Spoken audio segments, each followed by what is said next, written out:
I would teach you how to think correctly. The largest gap between successful and unsuccessful people in life is the thinking gap. I'm not talking about being smart. I'm not talking about an IQ. I'm talking about how you think, how I think.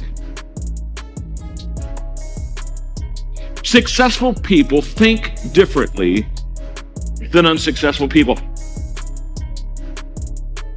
Wise thinking leads to right living. Stupid thinking leads to wrong living.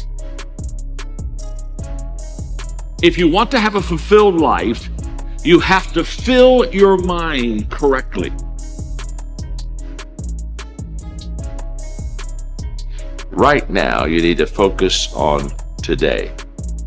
And what I realized, so many leaders don't understand, is that truly today matters.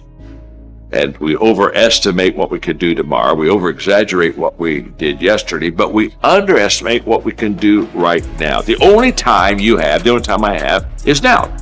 So the question for all of us is, what am I doing with now? The great leaders, they're present in the moment, and because of that, they maximize the moment.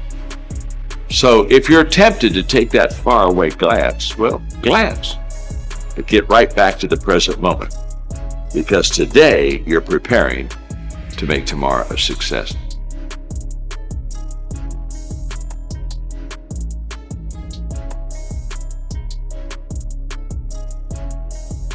Well, we all want to be motivated, and yet so many times we fail to find the secret of motivation, and so let me give it to you quickly. Just do it. Motivation is not the cause of action, it's the byproduct of action. There's a lot of difference.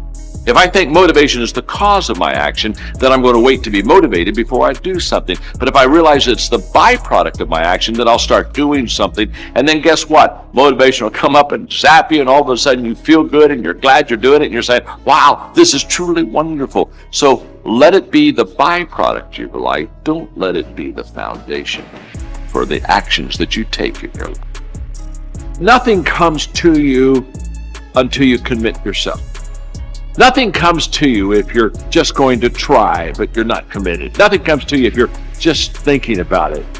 It's not until you take the action step. It's not until you take the direction do the things start to flow through you. But I'm saying don't cheat yourself out of the possibility of the potential that's on the other side of commitment. Stay with it long enough to find out if there's any fruit in it. You can do goal setting with a pencil, but you have to do goal getting with your legs. You got to take action. And it's the action that separates us. The greatest gap in this world is the gap between knowing and doing. Knowing is goal setting. Doing, now that's goal achievement. People that are knowledgeable about habits say that it takes 30 days for a habit to become a habit. Now, habits can be good and habits can be bad. And so over a period of time, you can either be developing habits that are going to help you, or you can be developing habits that are going to hurt you. People that grow develop habits that help. The great value of a good habit is you don't have to think about it. That's why it's a habit.